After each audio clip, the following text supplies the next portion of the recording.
Okay, so Phil Leets, Arids Only. This is the last video in my audio care guide version. This section is called troubleshooting and when to seek veterinary care. And then at the end of, I'm also going to add the resources section on this because it's worth repeating or worth adding to as well. So troubleshooting and when to seek veterinary care. Just like with dogs, cats, hamsters, or horses, your Uromastyx will need veterinary attention at some point in its life.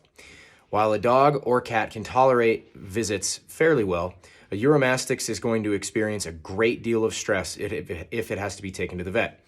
If you keep reptiles, you should have the information for a qualified exotics vet on hand, and if not, do your best to find one, even if it's a long drive away. This can save your pet's life in an emergency and shouldn't be taken for granted. A few abnormalities that require a visit to the vet are consistently loose or runny stool, blood in the stool, external injuries like cuts or abrasions, any swelling of the limbs, digits, or eyes, difficulty in breathing, difficulty in passing bowel movements, discharge around the eyes, nose, and mouth that is not snalt, buildup of crusty substance around the lips and gums, buildup of fecal matter around the cloaca or vent, or difficulty moving or walking normally. Unfortunately, most ailments have their root in husbandry mistakes and can be costly to fix. All the more reason to properly prepare and work hard to give the best care to your Uromastyx from the start. It is my opinion that veterinary care for reptiles should be as common and as simple as it is for dogs, cats, and other more commonly kept pets.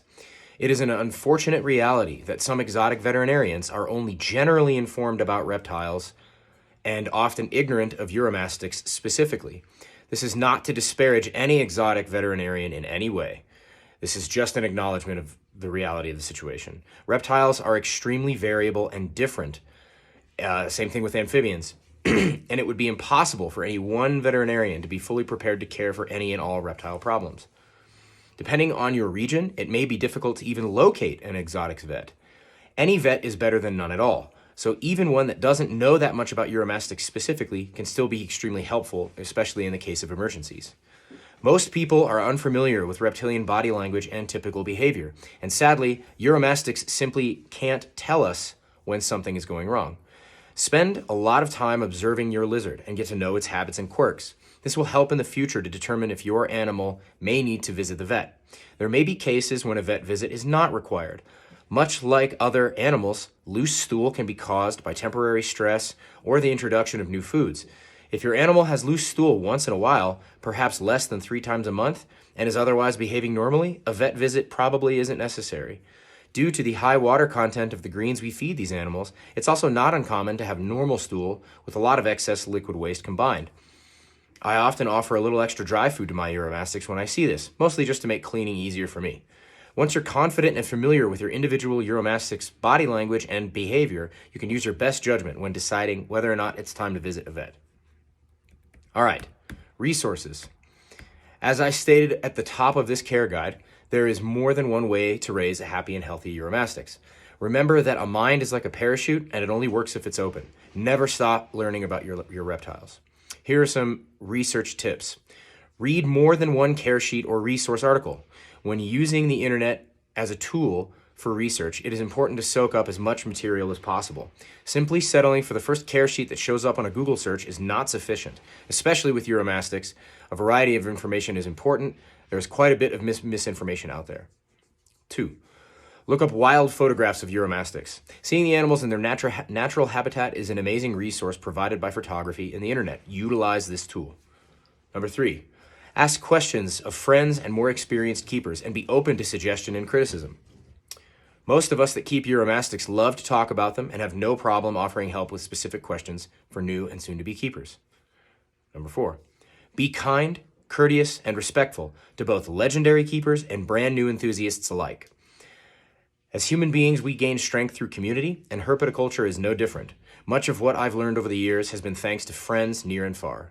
Having a kind demeanor and an open mind is the best way to learn quickly. Number 5. If at all possible, one of the most valuable ways to learn about a reptile is to visit it in its natural habitat and observe. Sadly, for most of us, this is not in the cards. But if it is something possible for you, very few things will teach you more. Here is a list of valuable resources to explore. Some of these are informational resources, and others are places to find available Uromastyx and others that love this amazing genus of reptiles. You can find Facebook groups. There's Uromastyx Club on Facebook, Eurobook, and the Responsible Herpetoculture group on Facebook. Websites. On my website, aridsonly.com, I've compiled a list of great websites, and it's under the Resources tab in the menu. Books. Uromastyx, Natural History, Captive Care, and Breeding by Thomas Wilms. That is probably far and away the single best book and best resource for Uromastyx available on the market. Full stop. Thomas Wilms is the man. There's another book called, wait a minute, no. Videos. My YouTube channel is an ongoing project with a mixture of videos on the topic of Uromastyx and can be found by searching for my channel titled Arids Only on YouTube. It is also worth watching the numerous videos of Uromastyx in the wild available on YouTube and on other platforms. And then, of course, I would be remiss if I didn't mention my Patreon page, patreon.com/aridsonly.